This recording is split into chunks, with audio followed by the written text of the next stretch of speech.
पत्र उठाकर माहिल ने पढ़ा। तुरंत ही कागज पर उत्तर लिखा, महोबे में भी वीर रहते हैं। इस धमकी से विवाह की आशा छोड़कर वापस लौट जाओ। पत्र को लिखकर हरकारे पत्रवाहक को दे दिया। माहिल ने उपस्थित दरबारियों तथा सेनापतियों को युद्ध के लिए तैयार होने को कहा। युद्ध का डंका बजा दिया गया। हाथी, घोड़े और पैदल सभी सैनिक अपनी तैयारी में लग गए। माहिल राजकुमार की आज्ञा से तोपें तैयार कर ली गई। कुछ तोपों के नाम थे बिजली तड़प और कुछ लक्ष्मणा नाम की तोपें थीं। भवानी और कालिका नामक की बड़ी बड़ी तोपें भी, जिनका एक एक गोला 2-2 मन का होता था। संकटा तोप और भैरव तोप भी तैयार कर ली गई। हाथी भी अनेक नाम वाले थे। एक दंत और 2 दंत तो थे ही। मैनकुंज, मल्यागिरी, धौलागिरी और भौरागिरी हाथी, बूढ़ा, सब्जा और अंगाद गज, मुडिया और मुकमा हाथी भी तैयार हो गए। उन पर चांदी सोने के हौदे रखवा दिए गए।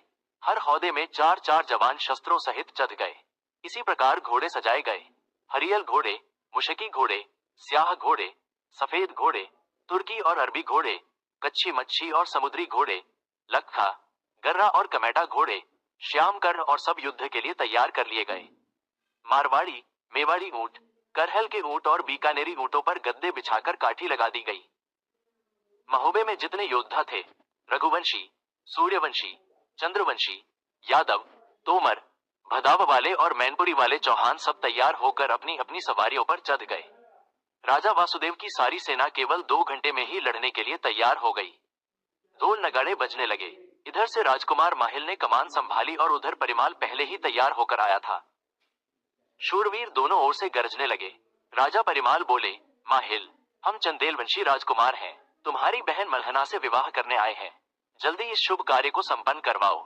माहिल ने कहा, विवाह नहीं, तुम्हारा काल ही तुम्हें यहाँ खींचकर ले आया है। फिर माहिल के आदेश से तोपें गरजने लगी। पहले दोनों ओर से सलामी तोपें चली और फिर आग बरसने लगी। तोपों के बाद बंदूकें चली। गोलियां बारिश की बूंदों की तरह बरसने लगी। हाथियों के गोली लगती तो 3 कदम पीछे हट जाते। तीर भी सनसनाते निकल जाते। गोली और गोलों से ऊंट घोड़े भी हिनहिना उठते।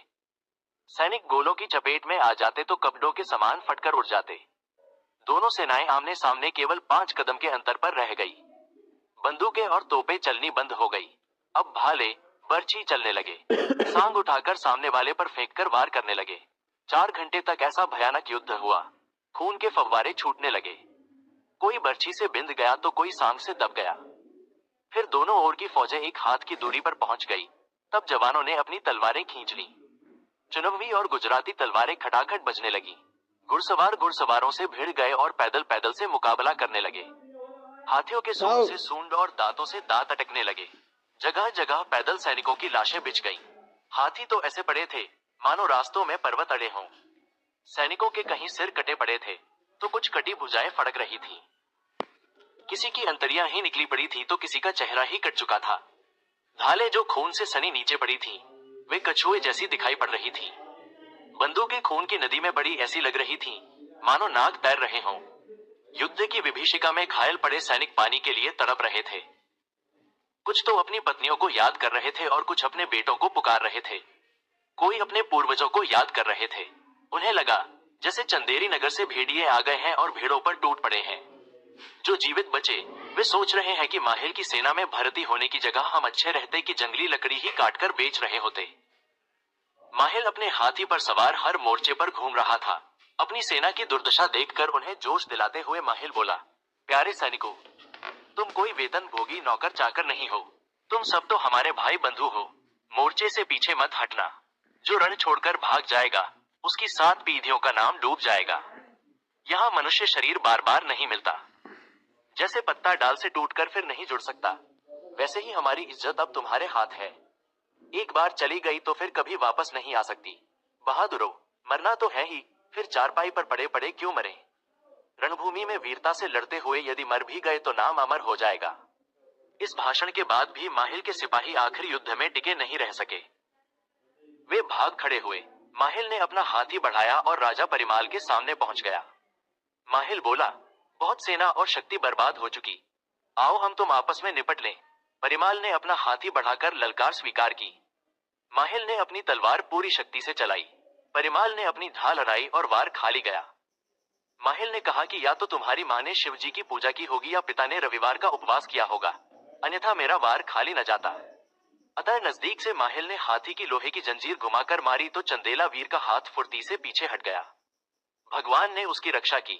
माहिल बोला, अब भी चंदेरी को लौट जाओ, इस बार तो तुम्हारे प्राण नहीं बचेंगे। राजा परिमाल ने हंसकर उत्तर दिया, रण से भागना क्षत्रियों का धर्म नहीं है। एक बार और वार करो, फिर मेरी बारी है। स्वर्ग में जाकर कहीं पछताना न पड़े कि एक मौका और मिल जाता। इतने में माहिल ने 70 मन भारी सांग उठाकर फेंकी, परंतु परिमाल का हाथी एक और हट गया।